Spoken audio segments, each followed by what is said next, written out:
Hello, all guys, gals, and non-binary pals. Welcome to the newest episode of the Noobs and Knockouts podcast, taped live at Twitch and available on YouTube, on Spotify, Google, and Apple Podcasts. I'm Austin. I'm a knockout. Watched a lot of wrestling.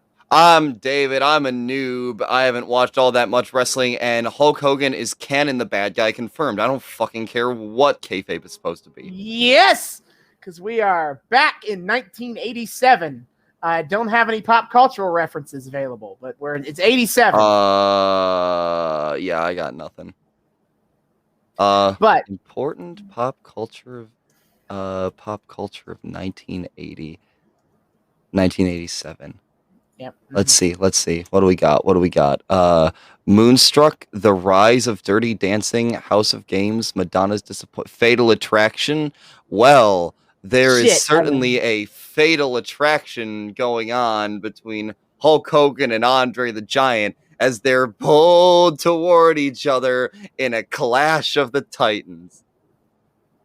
Sure, okay, that's as good as that's going to get. Yay, I did it! So, yes, we are revisiting primetime wrestling in 1987 as we continue the road to WrestleMania III, headlined by Andre the Giant versus Hulk Hogan.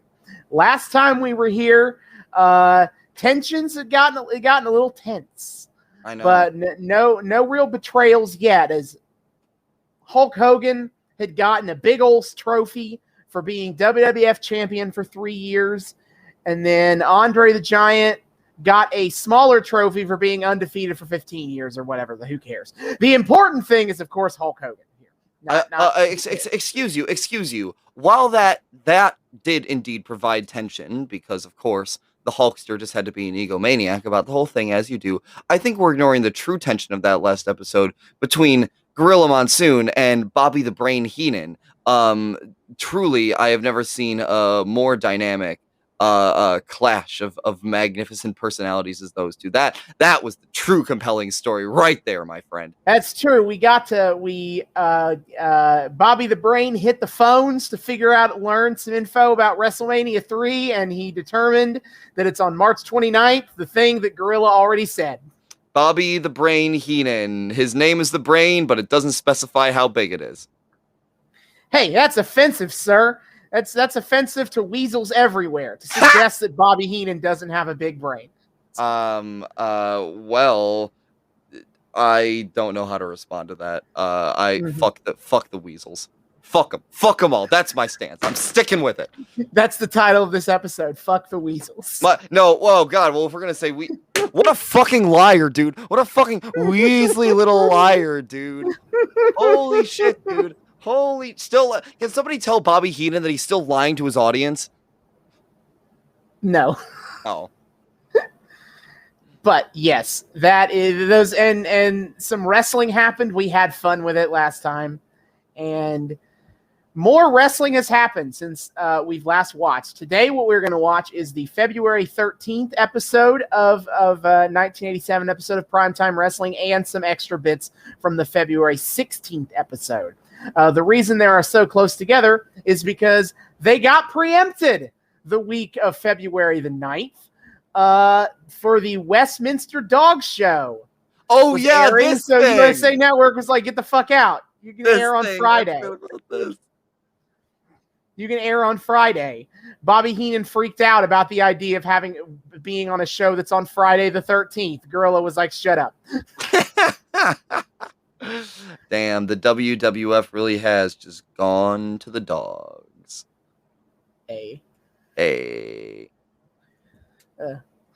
So we've one episode has passed since we last watched. So I'm going to go ahead and give you a quick breakdown of what happened on the last episode that I watched. George the Animal Steel fought Paul Orndorff, Mr. Wonderful, and the whole bit was that Bobby Heenan brought Miss Elizabeth posters to ringside to distract George Steele. And why is Miss Elizabeth being used to distract this man I've never heard of before? George Steele, remember the friendly crazy guy, eats turnbuckle pads? Oh, has a crush on him. has a crush on Miss Elizabeth. Oh, yeah. The totally not problematic thing. Yeah, that. Yeah, that guy. Anyway, the match basically went to a whole big schmoz because they started hitting people with chairs and shit. It just got real intense. Ah, yes. The most unprecedented of things to happen in wrestling, hitting people with chairs. Okay, it was really funny is that like when stuff started getting out of control, Mean Gene Okerlund and Gorilla Monsoon were doing commentary for the match, and they were talking about like if the ref doesn't throw this match out, what's gonna happen next? How far is this gonna go? They start positing like of the slippery slope of pro wrestling if the rules aren't properly enforced. And I was looking at wrestling in 2021. I'm just kind of like, welp. And the state of hardcore wrestling. Was that not also wrestling of this era too? I'd say that hardcore wrestling has gotten more prevalent in the last 30 years or whatever. But yeah, that was hilarious to be like, oof. Then we get a match, Outlaw Ron Bass. He's an outlaw. He's cowboy, shoots. Damn. He won. I don't care. Yeah. We get a video for a guy I've never heard of before, and you probably don't ever need to know who this guy is, but I want to bring him up because I was like, who the fuck is this guy? We get a video debut for Outback Jack. If you can't tell what the gimmick is, he's Australian. He's clearly a huge fan of Outback Steakhouse. I mean, he's Australian. Yeah, so he's basically like, he is ostensibly this guy who's been living out in the Australian wilderness his whole fucking life, but somehow he got hired by WWF, and so now he's gonna join the company, but he's like a dumb country bumpkin, like he doesn't know what an automatic door is. And he cuts a whole promo in the airport terminal. And it's like, okay. Wait, he doesn't know what an automatic door is, but he knows how the fuck to cut a promo. Yeah. But like he walks through automatic, like he get through like the automatic door, and he's like, what the fuck is this? Of all the, silly, dumb, overplayed tropes that I've seen WWE play into and that I can only imagine they've played into year after year, variations on the theme of unfrozen caveman lawyer was not something I was anticipating. And to be honest, I'm kind of disappointed in myself for not anticipating that. But yeah, I might see a match of his at some point. I don't know. I've never heard of him before. And then there was a promo with the Can-Am connection where it was literally them just like working out and talking up their own cities. Like you get like Tom Zink being like, it's a beautiful city, New York City. And they show like stock footage of New York. They show the fucking Cats marquee. And I was like, hey, Cats. Damn, that Winter Garden though. If only Tom Zink had been like, Rick, it's about cats. If only we had gotten Tom Zink on that movie instead of Tom Hooper. The better Tom, really. An interesting theory. And then Rick Martel would counter and be like, what is a beautiful city? Toronto. And they show stock footage of Toronto. And then eventually they're like, you know what? Both of our countries are great. It's the handshake meme. What is the point of this? And I was like, this haven't you guys been tag teamed for like months? Why are you like having this conversation about how great each other's countries is? Have you never talked to each other about this before? Clearly not. These men are clearly too busy discussing philosophical matters far too great to dally themselves with such petty squabbles as whose city is better. It's truly a desperate time filler, obviously. I guess. Also, just want to shout out. Looked it up. Outback Steakhouse. Outback Steakhouse was founded in 1988. Damn it! There goes my headcanon. That Outback Jack just really likes Outback Steakhouse. Damn it! Maybe. Have you considered the headcanon that Outback Jack founded Outback Steakhouse? Oh shit, buddy! Oh, that's the real shit right there. Oh, okay. I'm here for it. All right, new headcanon confirmed. Let's go, baby. All right. Next match is with a wrestler I've never heard of before. Tiger Chung Lee versus Jerry Allen. Tiger Chung Lee, I looked him up so I could talk about him. He is a South Korean wrestler. Well, he's technically Korean-Japanese. And his thing is he's Korean-Japanese, and he knows martial arts, and that's it.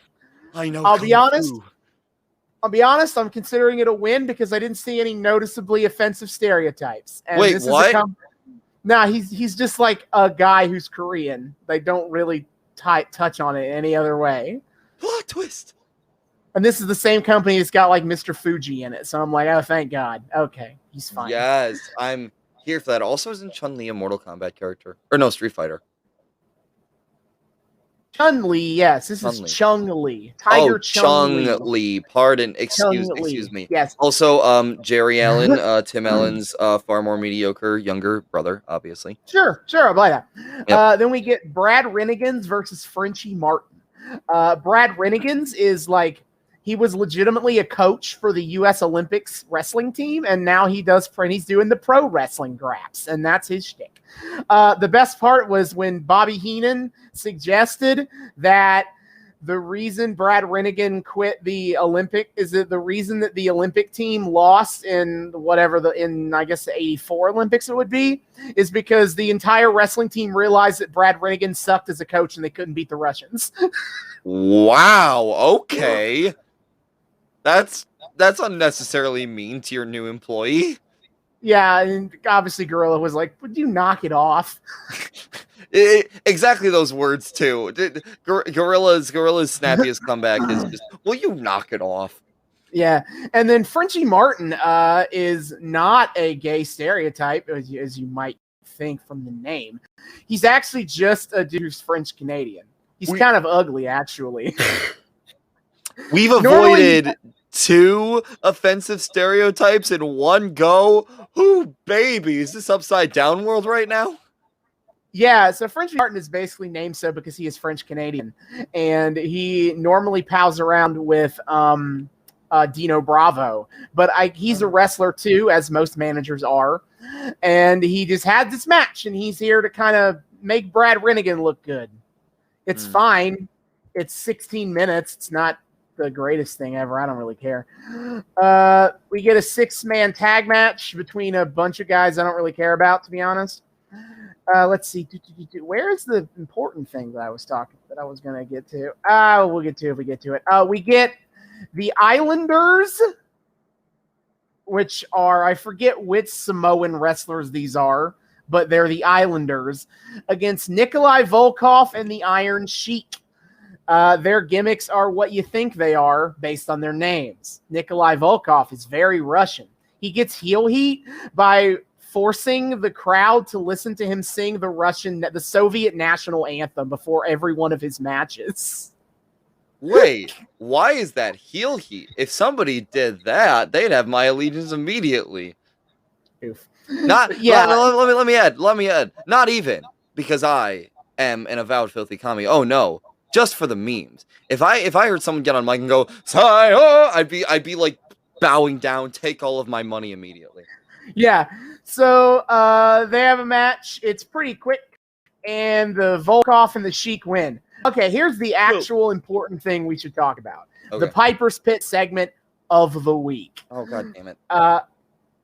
Where we get Jesse Ventura in what I consider to be a precursor to his career as a conspiracy theorist libertarian in 2021. Excuse you, conspiracy theorist libertarian presidential candidate. Get it right. Of course. He's been doing a investigation because something smells afoot to him. To do some backstory that I didn't mention before is that in 1986, to write Andre off TV so that he could go film The Princess Bride, he was suspended indefinitely as part of a feud with Bobby Heenan and his family of wrestlers. And he was reinstated by the end of 86. But Bobby Heenan had previously shown support of Andre getting reinstated and kind of refused to explain why why you would suddenly be okay with that. And Jesse Ventura is questioning the fact that at like the meetings to have Andre reinstated, Andre wasn't even there, but Bobby Heenan was present at the proceedings. And he's like, what is this? This is suspicious to me. And of course, Ventura decides to be an ass about it and be like, I know the information and I'm not telling anybody. Naturally. And then him and Piper almost comes to blows over this because he makes accusations. He insinuates that stuff's getting fishy, and Roddy Piper's like, no, of course not. Nothing going on here. And so Ventura is like, you're questioning me? Well, there's only two ways this can be settled, and you and me can step in the ring. And Ventura takes his jacket off, and Roddy takes his shirt off while still holding the microphone for this interview talk show bit. And they're like, okay, let's come on. But then he's like, or we can get this settled next week. You bring Hogan, and I'll bring Andre. And Roddy agrees to that, and that's the premise for the Piper's Pit segment on this episode that we're going to watch. That took an interesting turn from where we were last week. Yeah, where this is suddenly there's conspiracy afoot. Yeah, it went from like a small interpersonal drama to all of a sudden like Hogan and Andre are pawns in a proxy war. Well, technically, Andre is everyone in the Heenan family is part of a proxy war. Spoilers for how this plays out. Oh, god damn it. Heenan. Because Heenan is obsessed with having the WWF champion in his group. Heenan. Of course.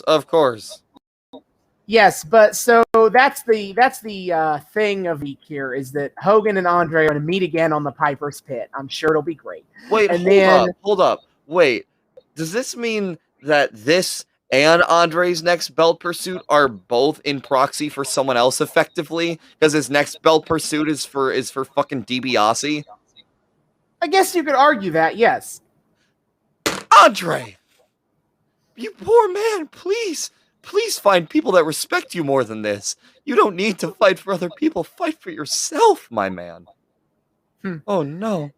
Anyway, we get a squash match between Hercules Hernandez and Jim Parks. Hercules Hernandez is big, muscly boy in the Heenan family stable. And his shtick is that he puts people in the full Nelson and he doesn't let go. And it's basically undefeatable. The full Nelson lock. Okie dokie. You've seen Bobby Lashley. That's the same move. Oh, wait, really? Like the move that Bobby Lashley does that you've seen. That's the move that Hercules Hernandez does. Well, then that move's clearly been depowered over the years because Lashley did not win that match. Oof. Yes, but Hercules, he's in a fight with Billy Jack Haynes, who is a cowboy character, and the shtick is that like no one can break out of my full Nelson lock, and Billy Jack Haynes is like, I can break out of it, and they're like, how dare you? This is going to culminate at WrestleMania. We may or may not watch this match, but right. Billy Jack Haynes shows up after Hercules wins, and they like have him get put in the full Nelson lock, and they tease that he's going to break out of it, and then Heenan kicks him in the gut and makes sure and beats him, and then Billy Jack beat him up. So like the idea is that they don't show him escaping from the full Nelson, but they tease that he could. Jesus Christ, for being a commentator, Heenan's just like an arch heel. I didn't realize the extent of his villainy. Holy shit. He's all over the place because he's also a full-time manager who manages like most of the top heels of the company at this point. What the fuck? Who decided to give Bobby Heenan so much power? Jesus. That's a good question. Blame Jack Tunney. Tunney. Everything is worse for Jack Tunney. I'm sorry. It's just scientifically proven. Jack Tunney was a blight on that company. Yeah, and then the main event from the last episode is we get a kind of a replay from the Saturday night's main event. I don't know if this was a dark match or not. King Harley Race versus the Junkyard Dog, and they play into the feud, and Danny Davis is the referee. That plays into it too, as Vince McMahon and Jesse Ventura are on commentary going back and forth about Danny Davis being a crooked piece of shit. It ends when Harley Race tries to leave, and so he gets counted out. But before he goes, JYD steals the King Harley Race's crown and robe, and he teases putting it on. And so after the match is over, Harley Race comes back and starts kicking JYD's ass. And the complaint is that Danny Davis isn't trying to stop this even a little bit. He's just sitting and watching all this go down. And eventually JYD breaks free, and then he attacks Danny Davis in revenge. And so you get like the funny bits on commentary of Jesse like, he should be suspended. And Vince goes, I agree, Danny Davis should be suspended. Oh my God. There's always got to be some bullshit. Always got to be some bullshit. Yep. And then so that is the way. That is the show from previously, and not a huge ton of. I felt this episode was a little bit fillery because there was just a lot of stuff that isn't important going on. A lot of wrestlers that I don't need to otherwise talk about. Yeah, seriously. God damn. But we get the intrigue for Hogan Andre next time around, and I've looked at the match card for the 13th, and I think it's a pretty stacked episode. So I think we're gonna have quite a bit to talk about. Okay, well, that's pretty dope then. Yep. So if you would like to watch along with us, you can, of course, watch Prime Time Wrestling on Peacock, WWE's official streaming partner. It is $4.99 a month with ads, $9.99 a month without ads. It kind of sucks, but it is what it is. And the episode is available through that. Also on YouTube, the Andre Hogan segment is definitely available. And the full episode might be there. If you look up the February 13th, 1987 episode of Primetime Wrestling, you might be able to find the full episode. Sometimes those kind of just get snuck in on YouTube. But we will be back here in about 90 minutes to talk about the February 13th episode of Primetime Wrestling. Nice. See you guys then.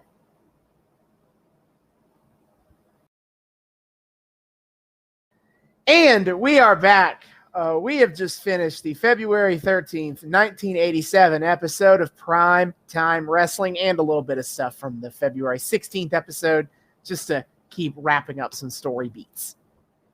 Yeah, this one was really wild for a number of reasons. This is probably one of the weirdest episodes of wrestling TV I think we've watched yet.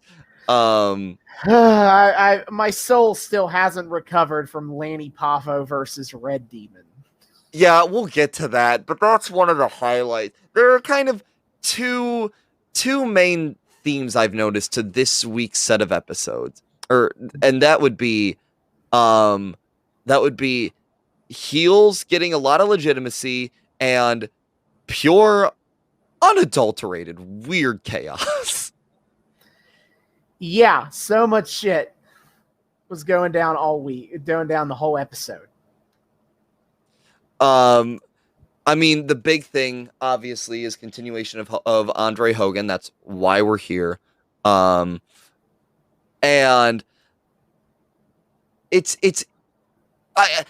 can't believe like that we're just on a roll of Hogan being a dick and like the heels being right about it. Like we have like NWO Hulk that got revealed a week or two back.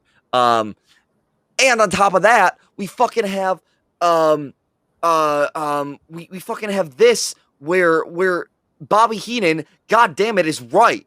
Because he's just constantly clowning on like what a dick Hogan's been to Andre and like how right Andre is to lash out at him and yeah, you're correct. And on top of that, several other heels get kind of like big profile wins on this week's stuff, and it's all nuts, and I love it. But also, when did WWF of the like 80s get this daring with some of its shit?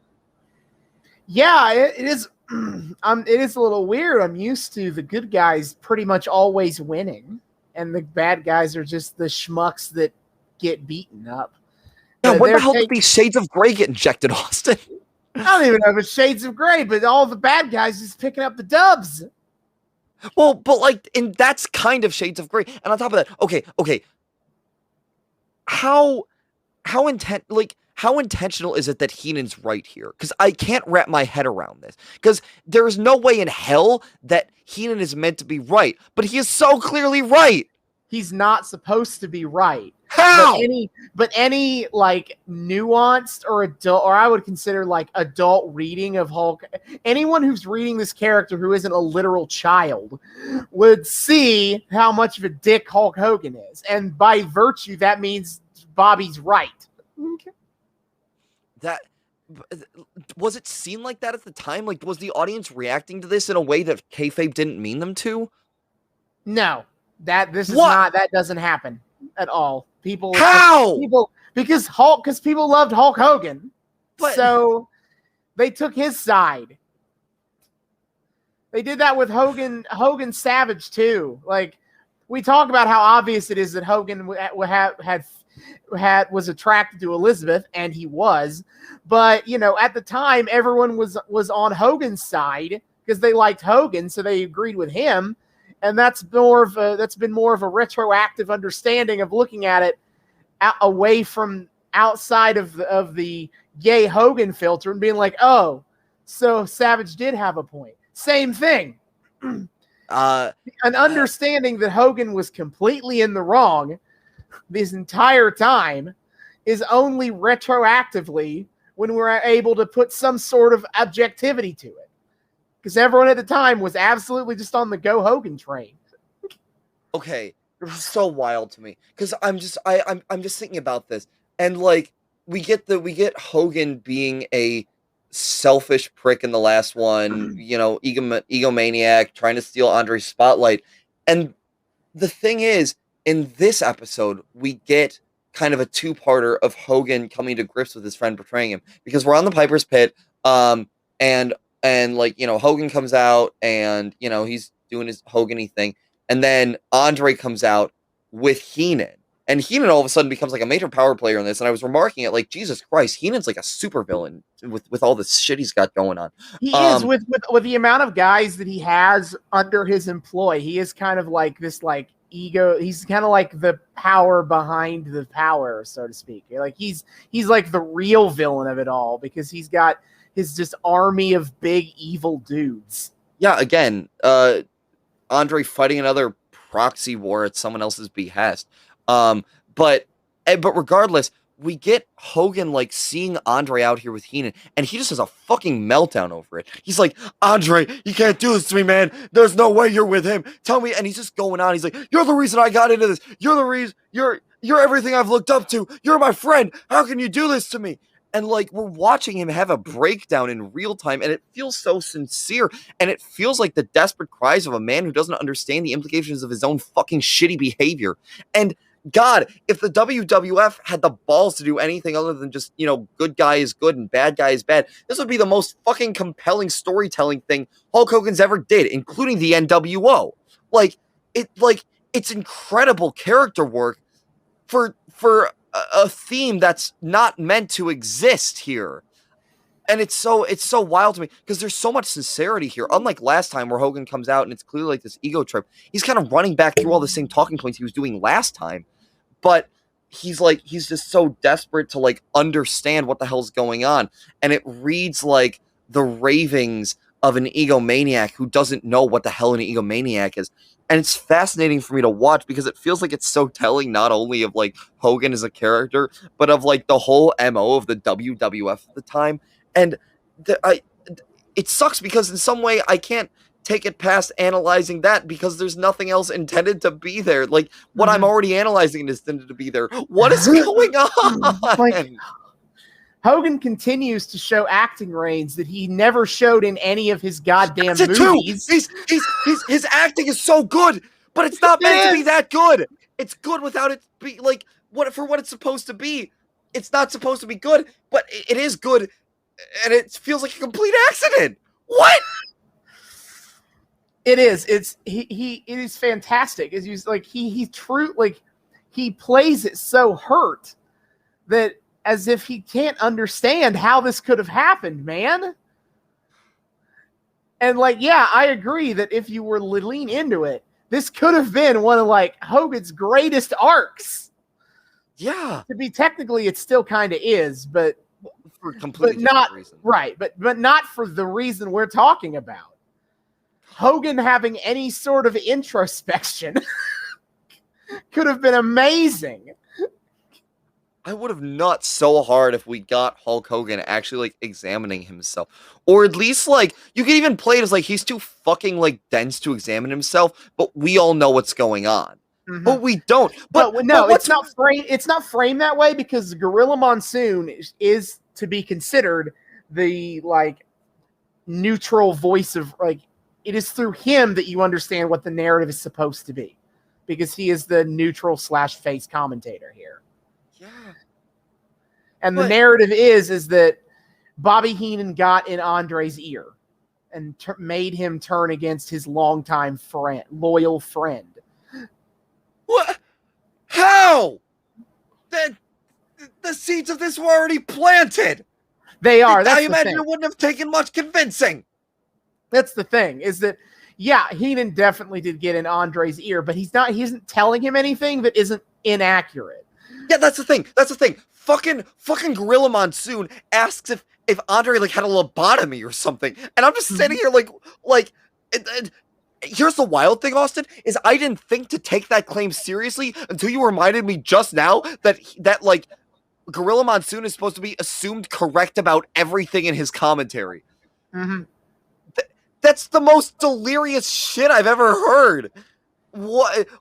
Like, are we supposed to understand that Andre's under a fucking, like, brain cut in half trance here? Like, none of this makes sense for what it's trying to frame, because Hogan is so clearly in the wrong. And on top of that, the way Andre's playing it for the 5 seconds he's on screen, for the 2 seconds he says words, he leans into what this feels like it should be, too. Because he's just standing there while Hogan's, again, having a fucking meltdown, and at the end Hogan's like, come on, man, and all Andre can say is, get your arms or get your hands off my shoulder. And it feels like he's the reasonable one here, and he's like setting boundaries against this like abusive friend, and it feels triumphant, and even the audience seems to be all like, yeah, buddy, but like, what? Oh god, this storyline confuses me. Yeah, so what Heenan claims, by the way, is he frames this as that Hogan has been taking advantage of Andre's friendship to avoid having to wrestle him. He plays it as Andre is the champion is undefeated, of 15 years, and that Hogan couldn't possibly beat Andre, and Hogan knows that. So by him buddying up to Andre, he knows that Andre would never ask because they're friends. He would never pit himself against Hogan like that. Yeah. And so, and the thing is there's not anything that contradicts that in that narrative. Like, we see, like, sure, there's no evidence of it because, like, Gorilla's one correct point to make is that Andre has never asked Hogan for a title match before and been turned down. Now, Bob Heenan tries to play it off as he's asked plenty of times, and Hogan just said no in private. But of course, we as a viewer can't assume that Heenan is telling the truth on that. Here's the thing: I'm kind of assuming he is. Like, I've just watching this. I am legitimately. This isn't me playing up a bit or anything. I am legitimately forgetting that Bobby Heenan is supposed to be incorrect as to the framing of this while watching this.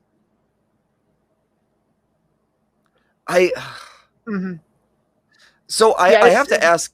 Oh, sorry. Go ahead. I was just going to finish to say that, like, Heenan's framing is that Hogan is specifically avoiding Andre, and then the other side of it is supposed to be basic that, like, Hogan has never hid behind Andre, and he would have given him a title match if Andre had ever asked, and Andre just never had. And we as a viewer can't verify any of that, to be fair. there's no evidence of Hogan turning down Andre, but there's also no evidence of Andre asking. Well, like, okay, I don't know, like, couldn't you see Andre doing that or Hogan doing that behind the scenes though? Like Andre being like, "Hey, buddy, sure. can we talk about the title match?" And Hogan's like, "Oh yeah, later. I got to deal with something right now." Or listen, man, we don't have to fight for any of this stuff. You got your lane and I got mine. We don't got to clash in the like. I could see him doing that. I could as well because of my read of Hulk Hogan overall. Yeah, maybe we're biased by real life Hogan, but like, come the fuck on. Now, I don't even need to look at real life Hogan, though. That doesn't help either. It doesn't. That's fair. Even in kayfabe, he is he's kind of an ass on multiple occasions across his career, and nobody calls him out on it. I know.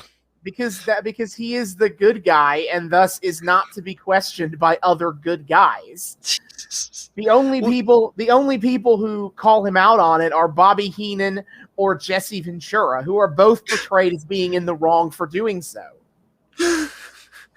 Well, because here's my thing too, is like, okay, question for you is, when you set us up on this arc, did you like know about this moral quandary? Did you expect it to be like this fucking weird?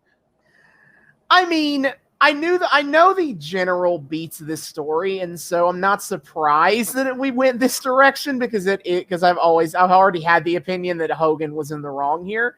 I didn't expect us to have this long tangent about like how right Bobby Heenan feels. That wasn't planned. Oh my god. It's so wild that it's like gone to this level. Holy shit. Mm-hmm. So yeah.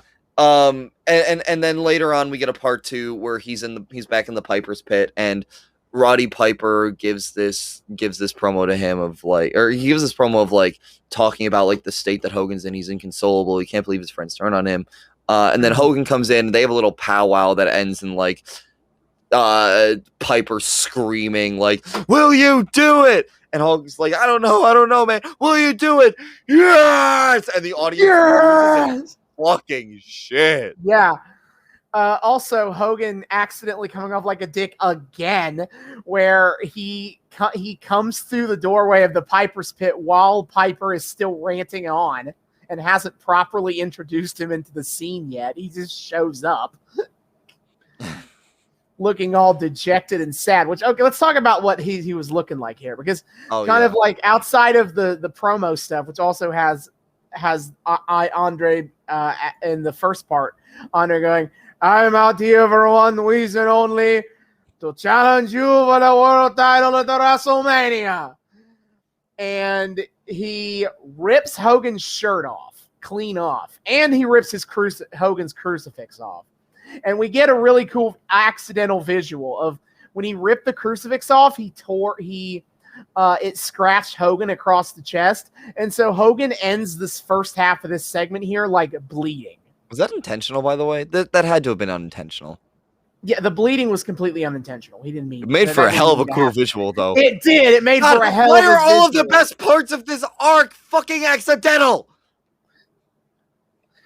Like, he gets the bleeding down the chest, but then he comes into the second half of the Piper's Pit with no shirt on. And I told David he just didn't he didn't wear a shirt he didn't get a new shirt the whole rest of the week. Well, yeah, like I told you, it's the same thing as the half shave thing. Like, sure, you could fix it, but then what's the point of having all the indignity in the first place, you know? Yeah. And poor Hogan.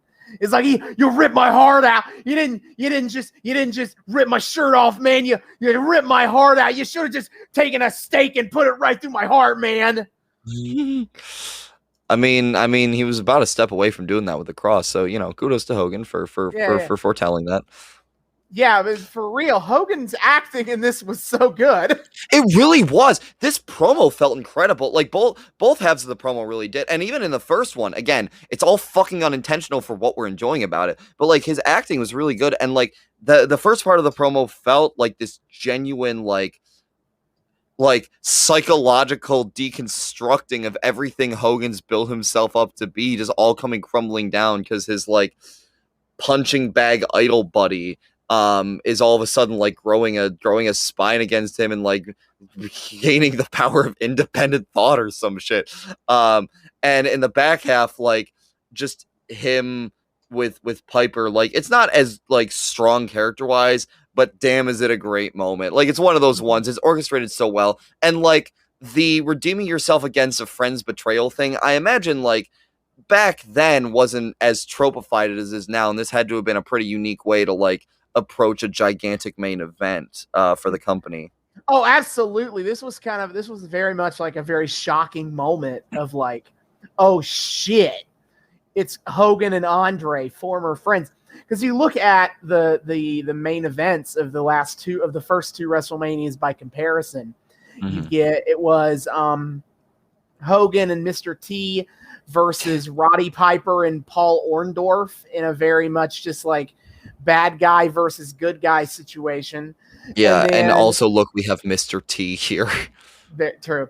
And then in WrestleMania 2, it was Hogan versus King Kong Bundy, and that was just a very standard, he's fighting Heenan's monsters feud, and but Bundy's always been a bad guy.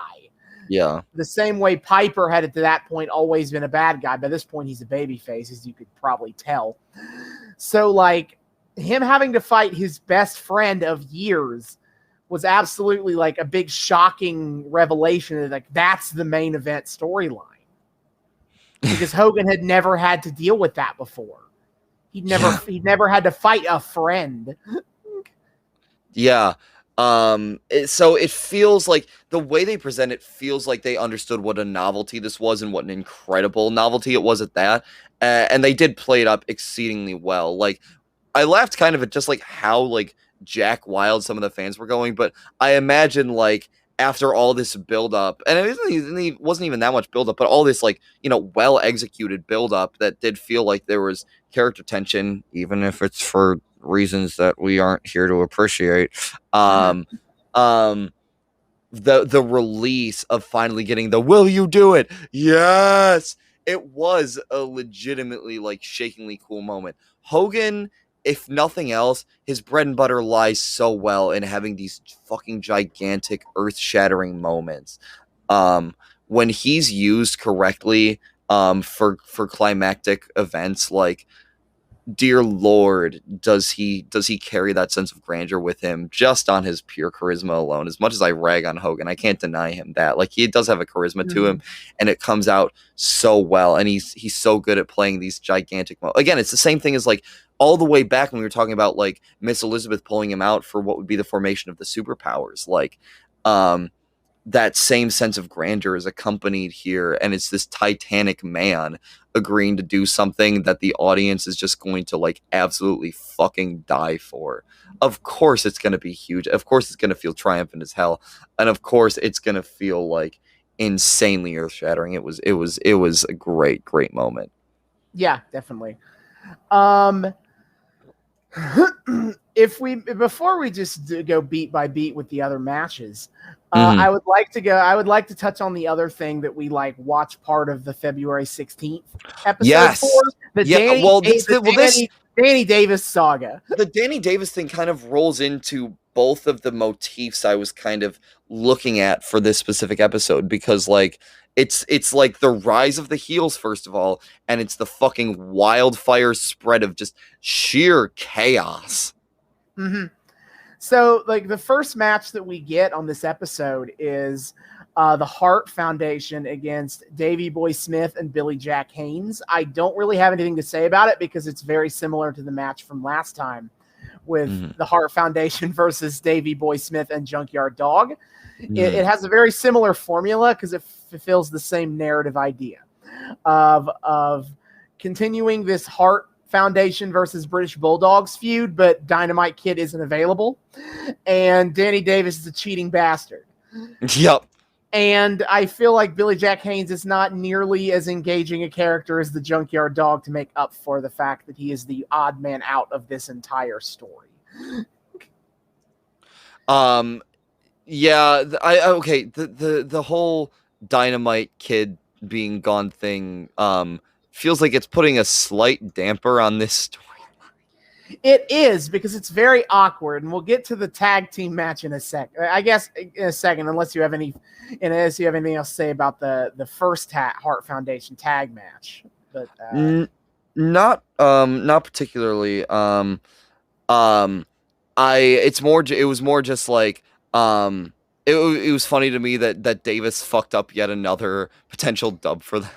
yes, he literally at one point he literally grabs Billy Jack Haynes by the arms and holds him back as if to let Bret Hart hit him. Ostensibly, he's pulling Billy Jack out of the corner. And then Bret Hart tries to take a swing, and Billy Jack Haynes ducks and decks Danny Davis. And I couldn't figure out what the official call was, because it then descends into pure madness and chaos and brawling, and eventually another ref runs out, and Billy Jack Haynes has Bret Hart in a full Nelson, and then the ref rings the bell, asks for the bell to be rung, and I don't think I understood what exactly the end result was, just that Davey Boy Smith and Billy Jack Haynes won the match. Yeah. Both of the well, I guess no, I'm thinking of a different match. Yeah. Some of the calls in these matches were like meant to be played weirdly sloppy. Yeah, we'll get to Savage and Sammartino later, yeah. And of course, Danny Davis he just cares so much about the rules. That's why he needs to keep fucking pushing Jim Neidhart in a corner. Yeah, they again, it's more of the shenanigans of this one just kind of felt like a retread of the last one. Yeah, 100%. And like in some sense that's appreciated because it almost feels like a setup into a payoff, because of the fact they put the tag title match in here too. But for our sake, watching this like almost back to back, it's just super noticeable how very same note it is from the last time. Yeah, so I mean, they're doing good work. Bret Hart especially is, of course, a standout. I love Bret Hart in ring. I will never not love Bret Hart in ring. He sells so well. He works so well. What can I say? Yeah. They even do the exact same post-match thing where they grab Matilda and have Matilda run the heels off. Yeah, I know. Oh my! Although this time she went a lot more for Jimmy Hart. Yeah, Jimmy Hart climbing the top rope real fast in record time. Yeah, we're seeing a motif of Jimmy Hart climbing top ropes recently. Yeah. Oh boy. So then they get to that little fucking snake. Later in the episode, we cut to, because what had happened in the past week since the last airing of Primetime Wrestling was the tag title match between the Hart Foundation and the British Bulldogs. And the thing I thought was super interesting is this episode kind of like makes you remember that this is a recap show, because they just straight up talk about what happened in this tag match that they're going to show later in the episode. Like Gorilla and Bobby talk about what happened before we get to see it. But we do get to see it, and basically it does kind of unfortunately remind you how fucked up the Dynamite Kid is at this point, because he literally has no factor in the match. First of all, they cut the entrances, and as I told David, the reason for that was because Dynamite Kid was so unable to walk by this point that when they filmed the match, he had to piggyback right off of Davey Boy Smith. And because they didn't want to show that on TV to make the Dynamite Kid look weak, they just cut the entrances out. That's where Dynamite Kid is. He literally can't walk. That's so depressing, dude. And to put more context to that is essentially through a combination of, you've never seen the Dynamite Kid, unfortunately, but in his prime, he's basically kind of seen as like the modern architect for high flying wrestling in America. In wrestling today, like you look at his matches with in Japan, especially against the likes of Tiger Mask, and everyone talks about like those matches revolutionized wrestling as it's seen in terms of high impact style. But between that and the fact that when he got to the WWF, he felt the pressure to get on the juice, do the roids. It basically fucked his body up, and he had to get medically, like surgically for his back, because he had destroyed like multiple discs in his back. It's amazing he could even walk after that at all.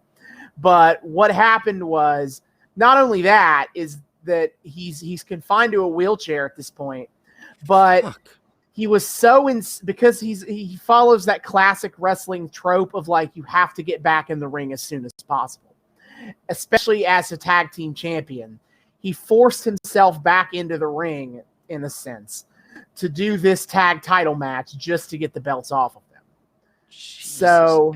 And that only exacerbated the injury, by the way. And that basically, like, his career was never the same after all this. Fuck, that's depressing.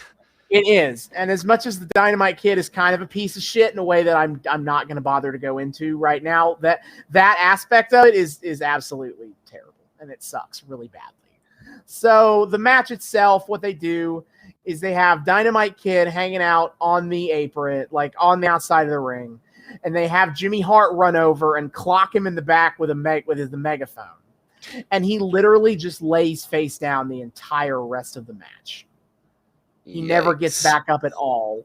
And so it's a 2-on-1, and they justify this of Danny Davis constantly running out and checking on the Dynamite Kid as a way for the Hart Foundation to get away with fighting 2-on-1.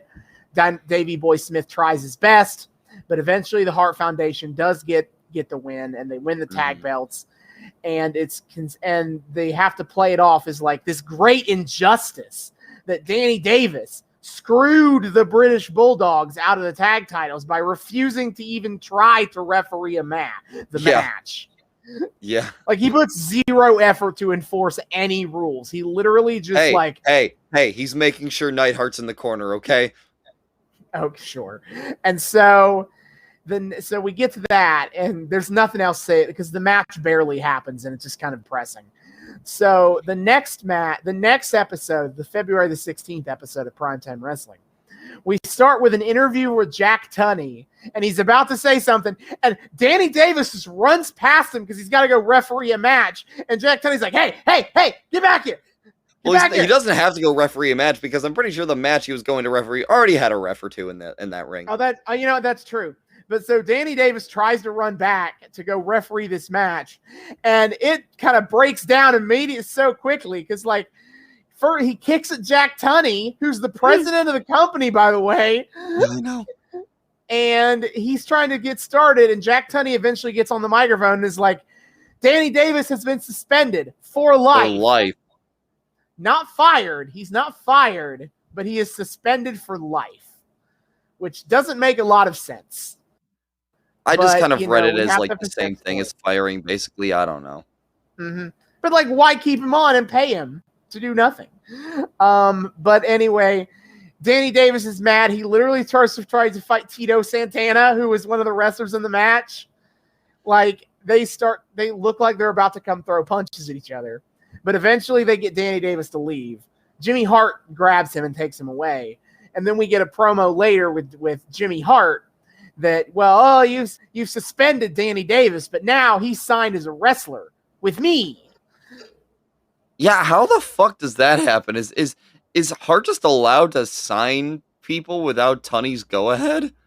I guess. Yeah, that was weird. Jimmy Hart's got a man inside HR. That's how I'm. Yeah. Okay. Sure.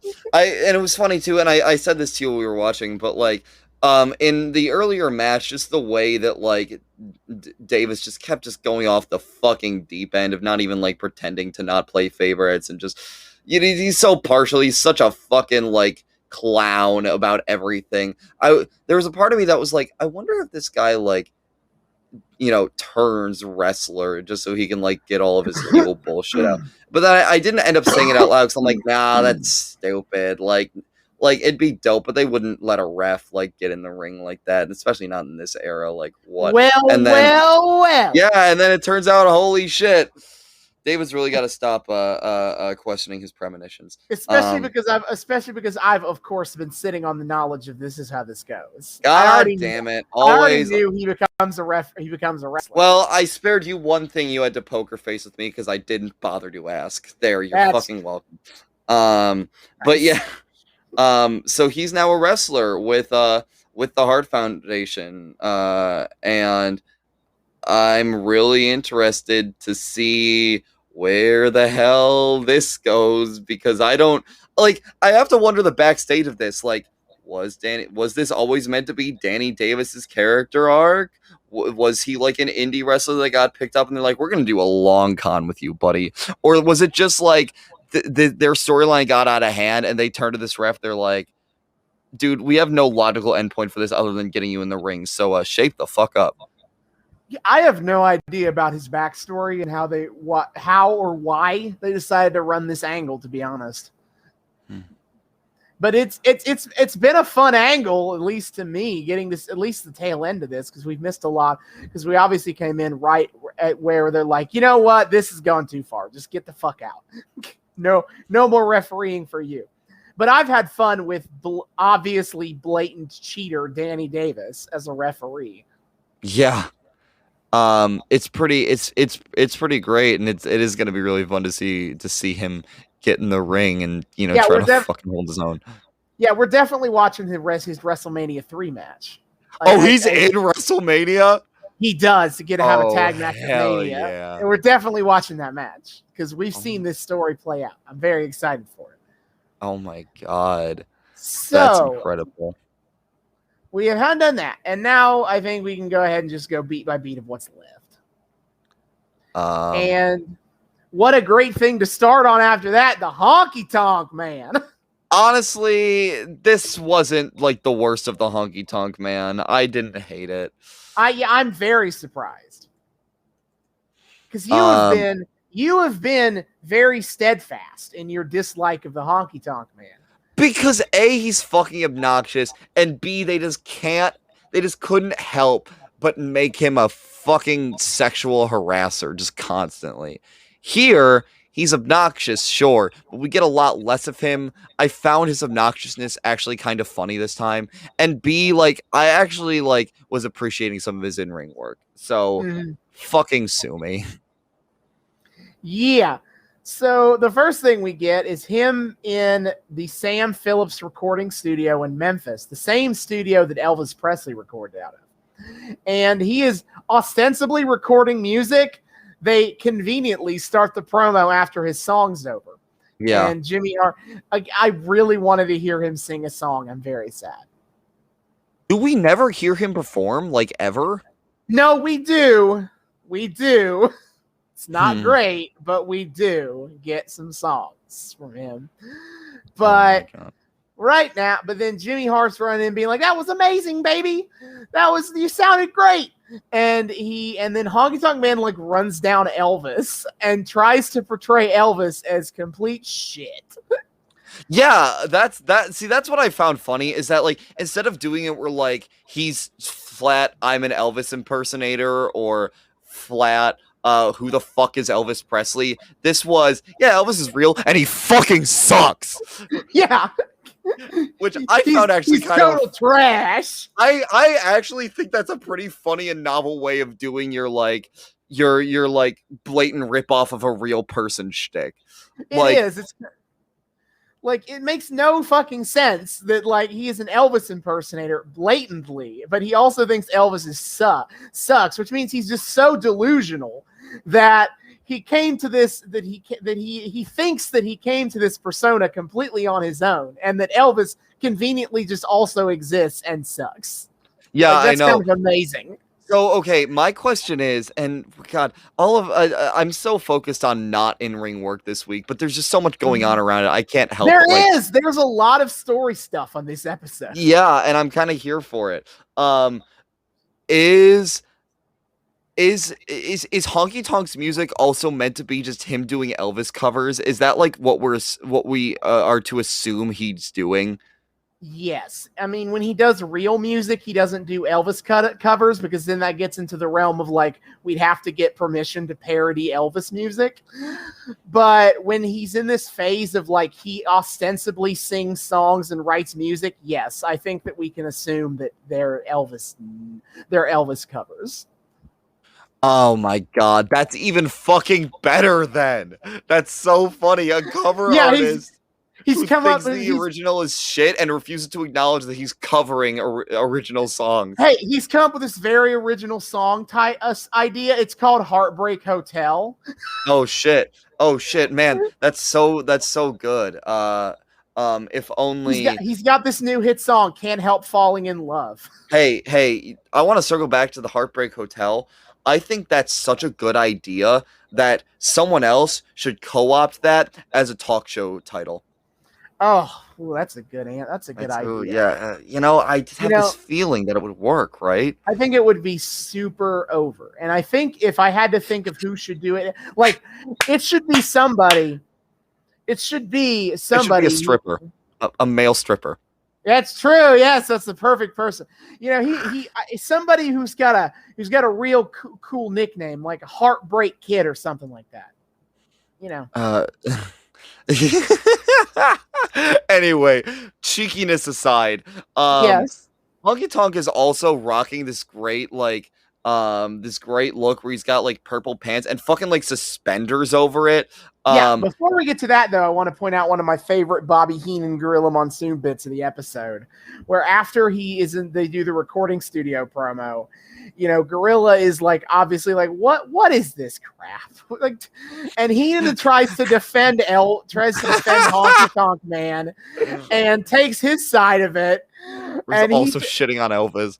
Yeah, he tries to act like Elvis has had no impact on the music industry at all. Yeah, Elvis who? And then eventually Gorilla's like, have you heard Honky Tonk Man sing? And Bobby Heenan has to cop to it and say no, he hasn't. But he knows he's good at it because he takes Jimmy Hart's word for it. Which is just a beautiful line of heel delusion. Yes, back to the Honky Tonk Man is arrested in the match, because we also get a match right after this. We get a match where against Corporal Kirshner, who is exactly what you think he is by the name. So, USA chants abound in a match between two Americans. And as I told David, what's more American than an Elvis impersonator? Yeah, you know what? True. Although Austin and I both sat here for a hot second thinking that Honky Tonk Man might be Canadian, just because he kind of feels like he should be. I don't know what about him says that, but something about him is like, I feel like he should be one of the Canadian ones. I think it's the association with Jimmy Hart, who's got Damn it, that's it. He's got the aesthetic. He's got the I work with Jimmy Hart aesthetic, and bada bing, bada boom, he's a Canadian man. Yes, but anyway, the match is as you were saying, good old Honky Tonk Man is wrestling with suspenders. It's a great look though. I kind of dig the drip because they look really fucking classy. Like they look like shit you could take to a Renaissance fair or something. Like I was kind of here for it. And honestly, Honky Tonk's in-ring work is good. Like I always feel like I overuse this term, or like that I'm way too simplistic in talking about it. But he's got this style that he's got a brutalist style that I've never really appreciated about him before. I feel like I might have a little bit, but like he really showed it off here. Like he really leans into being this big, bulky dude who fucking swings. Like he's not playing up the doing the Elvis hip shimmy, whatever is. He's doing a little bit, but man, he's just focused on laying into the Colonel here, and it does come across pretty well. And also, damn, does he sell like a fucking cartoon character? He is so cartoonish in the ring, and it's amazing. Yeah. Well, because it's not just how he sells, it's how he moves in general. Like, he feels like a living, cartoon character. There was some, je ne sais quoi to it, where, his movements are, exaggerated and floppy enough that they feel like they should be, the animated muscle of some big, bad, evil guy in, an 80s cartoon, right? And it was fun to watch, and I ate my hat a little bit as I actually kind of enjoyed watching Honky Tonk Man work because he was unobnoxious. Haha! I thought you were with me in hating Honky Tonk, dude. What the hell? I like him somewhat ironically, but so top 10 anime betrayals. I'm down with it. God. Anyway, Honky Tonk Man gets the win with the shake, the rattle, and the roll, which is a swinging Which is a neck really breaker. It's sweet pretty move, sweet. and I don't know if I've ever noticed that before. They're both like like L posing, and Honky Tonk gets you in this grip, and you're leaned over, and he fucking like rolls the two of them like onto their back. It's such a cool move, and like weirdly nimble for him. Yeah, it is. It is a pretty sweet move. So he gets the W. We get Blackjack Mulligan versus Nikolai Volkov, technically. And I was disappointed for a couple of reasons. Because I had mentioned Volkov when we started. And so I thought we were going to get the Soviet rush, the Soviet national anthem shtick. But we cut to the match in progress to the point where he's already been interrupted. I know, what the hell? Fucking angry about that. And then Blackjack Mulligan beats him in like 5 minutes. I wanted the sign. I wanted that so bad, and they took it away from me. Yeah, so he just kind of beats Volkov easily. Blackjack Mulligan is another big cowboy dude for reference. So he wins, whatever. It's nothing. And then we get the Jake Roberts promo, which I think this is our first time getting to see old Jake the Snake on this show, or at least I don't think we've seen him do a promo, have we? We did. Well, we had him at the wedding. Oh, you're right. I forgot about the wedding thing. Yep. But I don't think we've gotten to see him do like a real promo. No, we haven't, and it was a trip.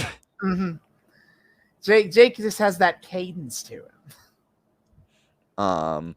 Well, yeah. What the hell is up with that?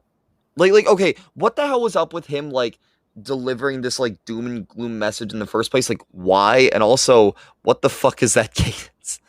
That's all part of his intentional shtick. I don't know if he specifically was trying to do it this way. I assume he was, but I believe he was, like, trying to differentiate himself from an era, because this is the era of big shouty dudes shouting all the time. Mm-hmm. So, and he very specifically. Well, let me run this back a second. Why was it such a big deal that he was here in the like? It kind of felt like it was supposed to be a big deal that he was showing up to this, and I couldn't quite understand why. Maybe I just didn't catch it. At this point in time, he's really just like relatively new. He's only been in the WWF about a year. Okay. By this point, and he's basically been like an unstoppable force with his dangerous DDT, which is such a basic move now. It's funny that they painted this as like, how can anyone stop this man? He hits the DDT and they're just dead. It's over. And that's basically what the promo is about. Him just being like, you can't stop my DDT. I just hit it. It's over. Yeah. And he comes in wearing these obnoxiously large sunglasses, and he's like, I'm wearing the sunglasses because my future is me and Damien's future is so bright here in the WWF, but I'm going to take them off now to get serious. It feels like a knockoff Clint Eastwood shtick. I very much see that comparison. Oh my god, I've been fucking seeing those ads for whatever his new movie is out, and I'm already so fucking over like the so dumb. Like A, just Clint Eastwood continuing to like jack off his own self-importance, and B, just hearing his I've been in this game for far too long. I'm just like, what the hell are you still doing, man? Please let your career die. At this point, all Clint Eastwood movies are this fucking same thing. All Clint Eastwood movies are the fucking same thing. Well, okay.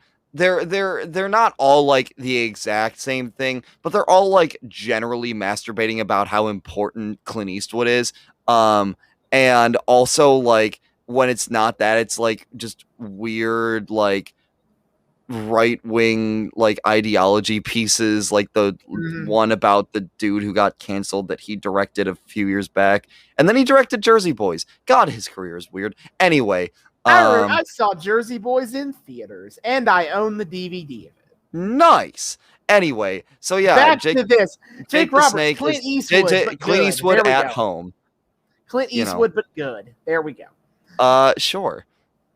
Anyway, the next thing we have to talk about, Lanny Poffo versus the Red Demon. So let's go. Let's go.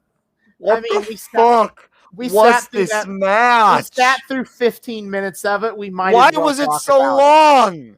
That's a good question. So, first, let's just start from the beginning. What they look like, because holy shit. So, Lanny Poffo, Randy Savage's IRL brother, by the way. Fun fact. He is leaping Lanny Poffo, and he's wearing this weird jacket, and he's got fucking frisbees for reasons. And then he gets on the house mic and does poetry, and then he throws the frisbees into the crowd. Yeah, so naturally he does a diss poem, which naturally makes him the character ancestor to both The Rock and John Cena, and then he throws frisbees out into the audience, which also clearly makes him the character ancestor to the New Day. Bada bing, bada boom. Sure, I guess were frisbees popular in 1987. Look, he is throwing disc-shaped entities of crowd pleasing out into the audience. It's basically the same thing as throwing pancakes. All right. And then the Red Demon. Okay. So. What was that? Who was that? Why was that? Yeah, I have answers to a few of those questions, but I don't think those are satisfactory. No, they're not. You looked up the dude's name. It was disappointingly not the Brooklyn Brawler. Some Puerto Rican wrestler guy. Look, who's just it is my headcanon that the Brooklyn Brawler is every, secret masked rando that fucking comes out in this era, and every time it's not, I get increasingly angry. Well, we almost found out that it wasn't the Brooklyn Brawler because Lanny Poffo spent the whole match trying to take the mask off. And the audience was super into it, because of course these fucks have no idea what luchador culture is. Anyway, Red Demon, let's describe him. Okay. What? He's a blob. First of all, his mask is like a snow leopard mask. Yeah. In color and the pattern. It looks like Prince Puma's mask had a really sloppy one-night stand with a Rey Mysterio mask, and the love child that came out of it was real fucking ugly. Yep. So snow leopard pattern, right? You'd think that maybe this would be a pretty white design, right? Except you'd be wrong. The rest of his outfit is obnoxiously red. And by that, I mean he wears he wears a sleeved shirt. On top of the sleeved shirt that is bright red, he wears an equally bright red singlet. And the only way you can tell any difference is that the pants of the singlet are like grayish. And then his boots have shades of gray on them. But it looks so cheap as fuck. It really does. I joked to Austin when we were watching, this with Lanny Poffo being fucking Randy Savage's brother. This feels like the Asylum Studios version of the cage match scene from the Sam Raimi Spider-Man movie. This fucking Wish.com version of a luchador here. Yeah, I know. It's terrible. Seriously, imagine Tobey Maguire's fucking first Spider-Man costume in those movies where he's wrestling Randy Savage, but even fucking dumber, and the ugliness isn't meant to be campy or intentional somehow. And that's the Red goddamn Demon. That is a fantastic, analogy for what he looks like. So, and then we get to the match. He keeps that whole costume on, by the way, long sleeves and everything. Yep. It goes 15 minutes, and there are parts of it that I found... The first couple of minutes I found really fun because Lanny Poffo starts doing head scissors and shit. And I was like, oh, okay, this is going to be really fun, actually. Lanny Poffo's a pretty athletic guy, even though he was never a big guy in wrestling. Yeah. So he's going to do some moves, and it's going to be a couple of minutes, and it's going to be fun. And then we start getting into the shenanigans. This match, amazingly, has two different story beats that both are long and boring, where Lanny Poffo spends the entire match trying to pull off Red Demon's mask. And as David points out, everyone cheers for this because this is before Mexican luchador culture was more prominent in American wrestling. So like the idea was that he was going to expose that, like, the idea was that the Red Demon was hiding his identity. And so Lanny Poffo had a right to pull the mask off and reveal who he was under there. Oh my God. And so he spends a lot of the match doing that and barely hitting moves. Meanwhile, old Red Demon is determined to fucking cheat because he's got like 37,000 things hidden in his goddamn trunks. And he's pockets everywhere. Goddamn. And he spends the whole match trying to pull stuff out, and he usually fails because either the ref or Lanny Poffo stops him. So it's not even a situation where you're getting to see a cheating heel character find new ways to cheat. You get to see a cheating heel character continue to fail to cheat. Yeah, it's played as like this weird like comedy of errors. He just played as like this bumbling moron. It's like, why are we doing this? Yeah, and again, and because they are so focused on this, the action in the match grinds to a halt constantly. Seriously, the ref keeps getting involved. He keeps fucking pulling to the side so we can like pull out shit and tape his hands or whatever. We have to keep stopping to try to like just tear his mask off. No, they're fighting. Like, what? And this goes for 15 minutes. It is so boring. And eventually, Lanny Poffo hits a top rope senton and pins him, and he wins. And it's like, thank God. Oh my God. Like, we've seen bad matches on this show aplenty. I feel like this might be my least favorite one. This was just for how boring it was and how long it was. Yeah, and how nonsensical it was, and how stupid it was, and how Demon it was. Just everything about this was, why were we doing this? This was ostensibly an exhibition match, I guess, for Lanny Poffo, but like, the fuck was he exhibiting?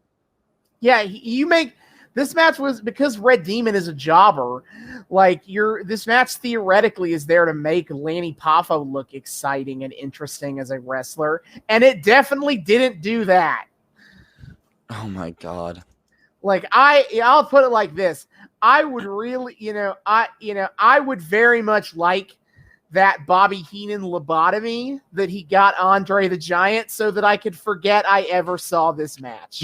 Maybe Red Demon went through that Bobby Heenan lobotomy, and that's why he was so fucking incompetent and boring and terrible. Yeah. That was it was just a painful thing. And again, just a weird running thing of like, why is everything so dumb and chaotic in this week's shit? Like, dumb doesn't always mean bad with the stuff I'm referring to here, but like, it was just dumb and chaotic, and it's like, why are we here? What are we doing? God, that match was so stupid and weird, and I just wanted it to be over. Why did it have a commercial break? No, why did we go through a commercial break for that one? That was here, and then we got Rowdy Roddy Piper versus adorable Adrian Adonis. And I brought this up to David, and it's kind of funny to point out. Is that like the heel characters consistently like get at Roddy Piper for wearing a skirt? Obviously, this being his kilt because he's Scottish. Get it? Right?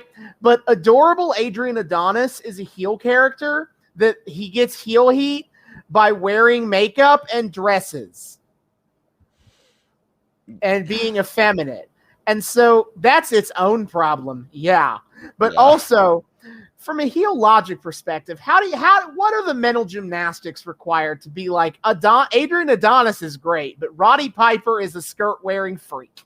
I think it's just that like a modem noise goes off in Bobby Heenan's head. And like in the process of trying to process this, he forgets that he even is supposed to like make fun of dresses, and he crosses over to like just praising Adonis and like completely overlooking the whole like, oh yeah, we're supposed to bash gay people thing. And then he remembers he has to go and like go and insult Roddy Piper again. He crosses back over the bridge, insert more modem noises here, and the whole like the fact that he's praising a dress wearing ostensible gay man has also crossed out of his mind. And he's like, yeah, dresses are for girls, nerd. Yeah, that's basically about how that goes. Yeah. Oh my god. As for the match, it's not really a whole lot going on here, but it ends with I mean, I will say that it was as neat is that Adrian Adonis is a big guy. That was actually apparently intentional. I looked into that. Is that basically like he used to have a really good physique, but he intentionally let himself get fat to add to the gimmick. Because the idea is that he's soft and doughy. Oh my god. Adding to the femininity of it all. That's very fascinating and commitment to character. Anyway, Christian Bale would be proud. So he's a big dude, and Roddy Piper is able to throw him around, and that's kind of neat.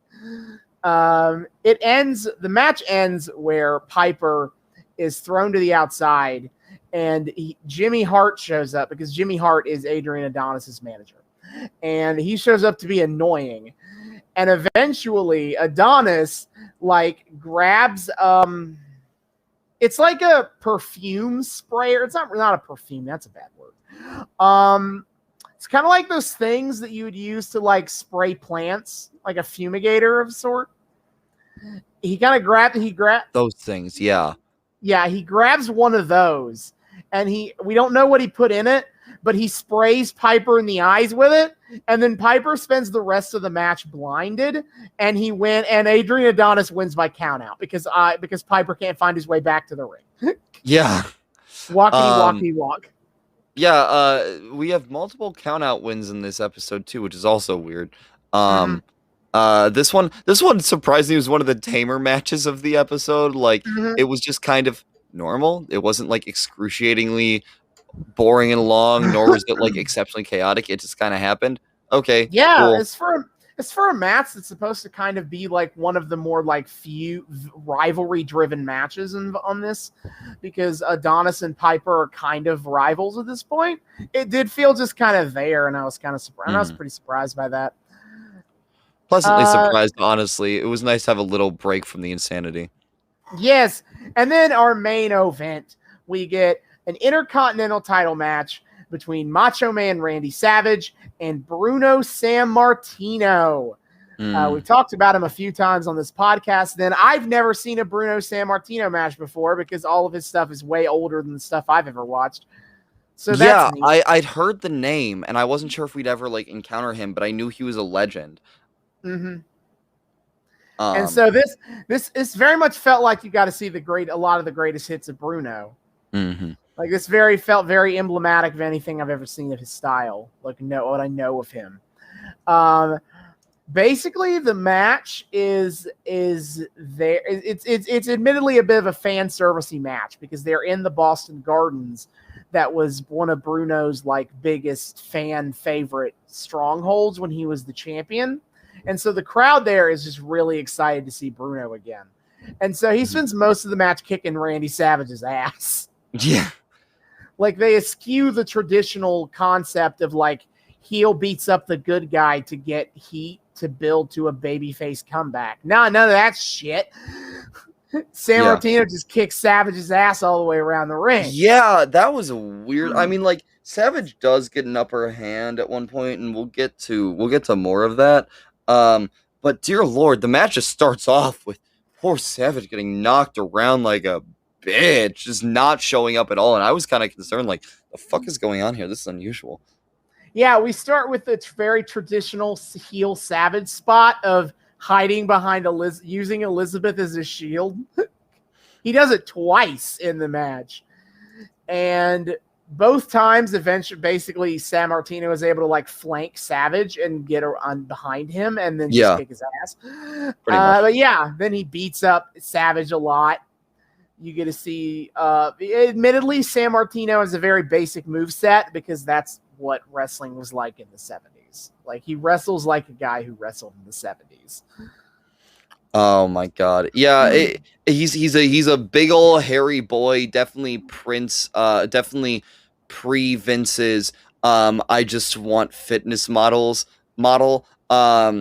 He's And he's a big burly dude. yeah, it's interesting to see an old school wrestler because it does feel so removed from what we're used to at this point. Like it's not majorly gimmicky, he's not like majorly glistened up or anything.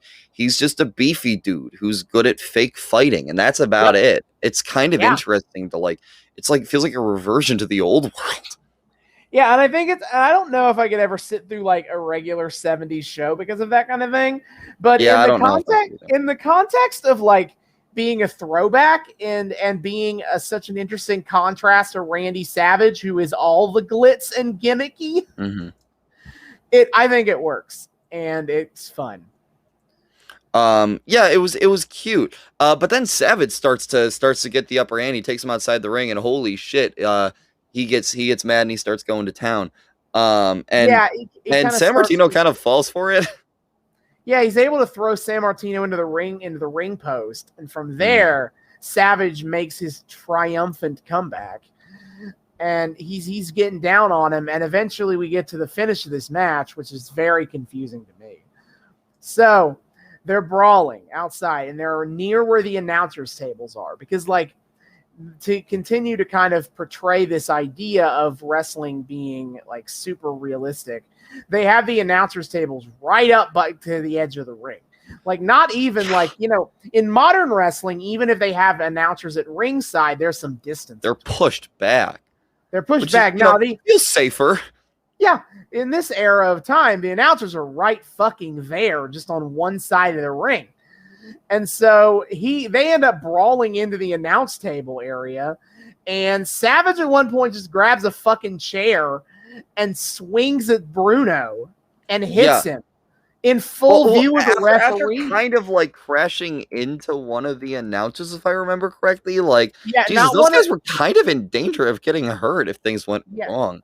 Yeah, one of the four, it would have been one of the I assume local announcers, because it wasn't the two who were calling the match for the WWF. That was Gorilla and Lord Alfred Hayes. So I assume it's one of the local TV announcers who was doing that. Who got run into there by Savage. Yeah, feels unsafe for sure. But then, he grabs a chair, and just as Bruno's trying to get back into the ring, and he just hits Bruno Sammartino in the back with a chair. And the referee is literally watching them do that and says nothing. The ref, we kind of had a ref moment, and the bell then gets rung. And as Savage climbs back into the ring, and we think, oh yeah, there it is. Yeah, fuck, yeah, the ref got it. Thank God, we're good. And then, nope, the ref rang because Sammartino lost the countout, and Savage wins. Savage wins the match by countout, not Sammartino winning by DQ because he got hit in the back with a chair. Yep. Weirdly, kind of bad ending because it's especially for this was clearly at a house show. It was at the Boston. Yeah, it was at the Boston Gardens, and they do a thing afterwards where as house shows have to do. Right, you send the crowd home happy, right? So Sammartino gets back in the ring and just starts kicking Savage's ass to the point he puts him in the bear hug, which is what it sounds like. It's very old school submission hold, and that was Sammartino's signature. And he's got it locked in so tight that 3 referees and 5 babyface wrestlers have to show up to drag Sammartino off of Savage because they otherwise can't pry him away. He just keeps the hold locked in tight. Yeah, it looks like they're having a nice little hug session. Yeah, it's nice. It's totally not painful. No, not at all. Oh my God. But yeah, again, the match devolves into chaos. We had so many of these. So many of the tag team matches just ended with like everybody like. What was the one that had like 3 refs in it by the end that were all like dicking on each other, and we're getting dicked on by everybody else? Wasn't that the was that Santana thing? It might have, When- it might have when been. Danny Davis was trying to pick a fight. Yeah, I'm pretty because sure I that's remember what the that lady ref was. was in there, the original ref was in there, and then the wrestlers got involved too. Yeah, I think that was the Danny Davis thing. Jesus, the amount of messy endings on this episode. Did Vince Russo like travel back in time and stealth write this? I'm telling you, bro. What's gonna happen, bro, is Randy Savage is gonna hit Bruno with a chair, bro. And then swerve, Savage wins by count out. No one will see it coming, bro. Oh my god. When you say it like that, it sounds like a Vince Russo bit. God damn it. Yeah, no, I don't know like what is with this set of episodes. I don't know what like weird ass mood the WWF was in like these weeks that this was happening, but we got some weird like friendship baggage with Andre and Hogan that clearly is somebody in the writers room projecting something real hard, and I don't even want to know what. And then we have just messy ending after messy ending, just fucking total everything descending into chaos, complete madness, dogs and cats living together, mass hysteria. It was this whole thing was a bizarre fucking experience. Mm-hmm. And Danny Davis has no penis. And Danny Davis, yes, it's true. This man has no dick. Quote from Gorilla Monsoon. Gorilla Monsoon is a hate voter for Danny Davis. Gorilla Monsoon about Bobby Heenan or Danny Davis. It's true. Yeah. This man has no dick. Yeah. Here's what it is. The match was going along just fine until the face tag team got screwed over by Dickless here. Is this true? Yes, it's true. This man has no dick. Oh boy. When was Ghostbusters? Is that our topical? Please tell me that was 87. There's our episode titled Danny Davis has no dick. Damn it. Ghostbusters is 84 and Ghostbusters 2 is 89. We can't claim either one. Damn it. Anyway, so Danny Davis has no dick. That's our true. Yeah, that's the moral of the story here is that Danny Davis. But anyway, yes, and I feel bad that I can't offer a whole lot more like analysis past that. It was bizarre chaos, and I normally can extrapolate like where some of the writing decisions come from. I have no idea why we decided to just get weird this week. Like, what was in the water? I don't know. This did feel very like chaotic, and we're just DQs and countouts and interference and all over the place. And the weird thing is, I was gonna say before we went off on this tangent, it was kind of weird that like for the crowd home happy situation, why they didn't just have Bruno win by DQ there. Again, like, a weirdly for the time gray area move for them. Yeah. Like, it has to end with them being like, and the winner of the match, Randy Savage, and then they all boo. Yeah. Yeah. Instead of like, you do the thing the exact same way, and then you just end with, and the winner by DQ, Bruno Sammartino. And goes nuts. And everyone's happy. Goes, why did we do this? Like, I know, like the 80s didn't do this. Heels don't win like this. God, especially not at house shows for the era, I can imagine.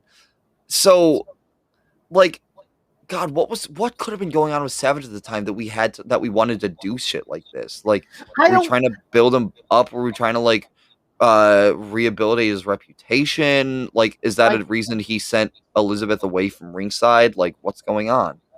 Like, the idea that they're building him up for the sake of WrestleMania is probably the best guess I could have. So then he could say he beat Bruno Sammartino. But that's at a house show. Yeah, but because it aired on primetime wrestling, it's the kind of thing they might be willing to reference, like on TV. You know, this is an era that house shows are still important. At least the big ones are. So they're more likely to like bring up stuff that might have happened on those. Okay, that's fair. But yeah, this was definitely a weird episode. But the main event, the main thing that we were here for was legitimately really cool. Again, even if we're sitting here being like, God, they're approaching this from the wrong angle character wise. Just the objectively incorrect, like side to pick here, but sure, whatever. Go off, I guess. Yeah. Also, the one more Andre- thing. Shout out to when Jack Tunney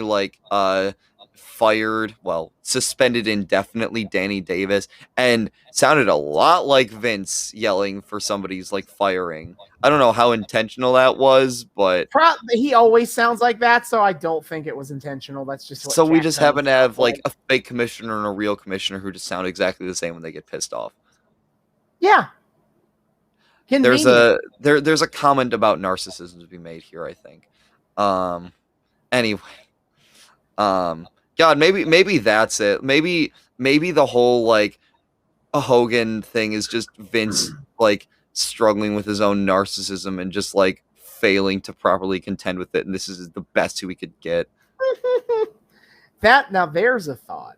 There's a thought, but hey, as we that's continue to just a theory, as we continue wrestling theory. As we continue to psychoanalyze Vince McMahon via the storylines he puts on television. Yeah, no. Please don't take any of my armchair diagnosis seriously. I'm just saying words to be mean to Vince McMahon and nothing else. I promise I'm not trying to do a problematic. Please, guys, don't cancel me. I'm begging you. And on that note, we are going to end the episode. My shirt wasn't saying be racist earlier, I promise. You see, the thing is, our audio-only viewers are. Oh God, that's gonna sound really weird to the audio-only viewers. Oh no! Oh God, no! Cut the segment. Ring the bell. Ring the bell. Ding, ding, ding, oh, ding. Dear Lord. Ding, anyway, ding. Okay, next David's time, gonna shut up now. We're gonna quickly transition to next time. Yeah. Next time we return to Lucha Underground. Yes. For the second half of season 1. Now that Mil Muertes is dead forever and ever for realsies, for sure. I think we're gonna get more of the other plot shit. Well, we are gonna get we do get Conan's big return. We do, as 2 championship matches. Alberto El Patron, who is not yet in jail, versus Tejano. Yeah, the weekly check-in for the AAA mega title. And Prince Puma versus Cage in a Boyle Heights street fight for the Lucha Underground title. Oh my God, it's gonna be dope. Also waiting to see when my girl Black Lotus is gonna come back, but maybe that's just me. Maybe will she be back next week? We can't guarantee anything. We can neither confirm nor deny. Nope. Well, with that in mind, David, hit the plugs. Yes, sir. Alrighty, friends. Thank you once again for joining us once more in this wild, wacky, weird, emphasis on the wacky and weird world of wrestling on the Noobs and Knockouts podcast. If you are a returning listener, watcher, what have you, thank you so much for continuing to allow us back into your eyeballs and eardrums week after week after week. We love spending the time with you. If you are brand new, welcome to the show. We here at the Noobs and Knockouts podcast like to think that we cater to both noobs and knockouts alike. So whether you're a seasoned wrestling fan or a complete and total newbie, we hope you feel welcome here. We hope you've enjoyed what you've listened to, and we hope you continue to join us in the future. If you would like to keep joining us and you are not entirely sure how to do so, not to worry, my friends. I have you covered. First of all, you can find us on YouTube. We are the Noobs and Knockouts podcast on YouTube.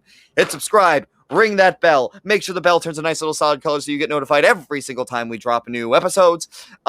Overall, just be sure to check out our videos, watch them through. Check out our playlists too. All of our arcs that we follow on YouTube are separated into nice little organized playlists that we put into that Austin is so kind of to organize for us. So if there's a specific story, specific company, specific era you want to follow along with us on, you can check it all out individually in those super little organized playlists. Check them out. Add our playlist to your playlists. Just have a grand old time with us on YouTube.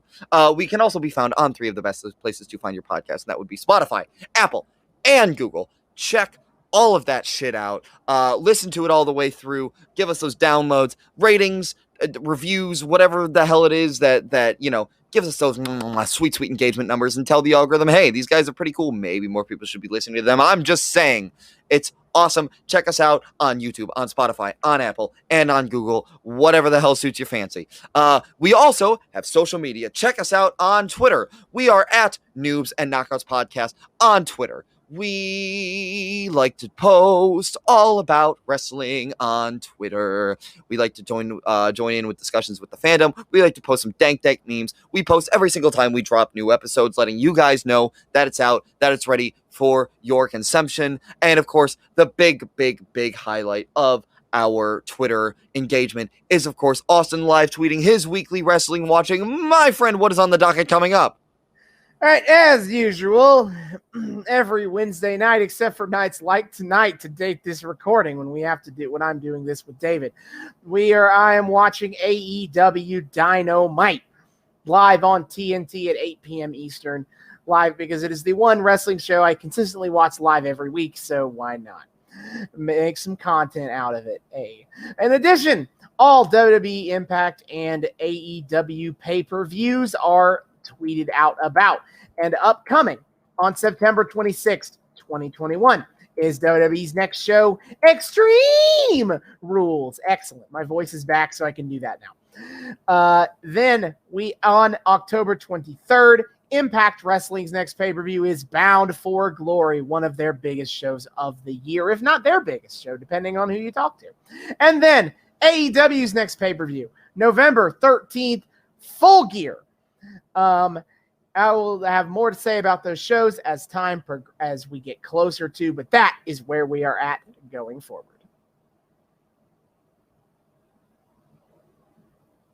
David, no audio. Oh no, there we are. A lot shorter than we're used to. Sorry about that. Sure, yeah, check all that out. I'm trying to shorten those down. I appreciate that. But yeah, so be sure to check that out though. Austin's live tweeting is awesome. He's super insightful. He's super funny. He's super entertaining. And it just feels like you got a buddy watching along with you. And you do. Austin's a great buddy to have. I speak from experience. So be sure to check that out. We love it when people are in on our live tweeting with us. We also have an email account. You can email us at noobsandknockoutspod@gmail.com. That's noobs, the word and this time, knockoutspod@gmail.com. We love hearing from people. Be sure to tell us what you like about the show, what you don't like about the show, how beautiful and wonderful our sultry dulcet tones are, of course. So that sweet wrestling related ASMR that you just can't get enough of. Give us requests of what you want to hear on the show, arcs that you'd like to see us follow, just general tidbits of history you want to share with us, just anything, any sort of discourse you want to start with us. We're fucking here for it. So please, by all means, come have a good time with us. We love it when people talk to us, and we would love to talk back to you. So come say hi at our email. Again, that is noobsandknockoutspod@gmail.com. And finally, we are on Patreon. Come check us out on Patreon. We are also the Noobs and Knockouts podcast on Patreon. $1 a month gets you early access to episodes and a shout out at the end of each episode. See you guys next time. Hasta luego.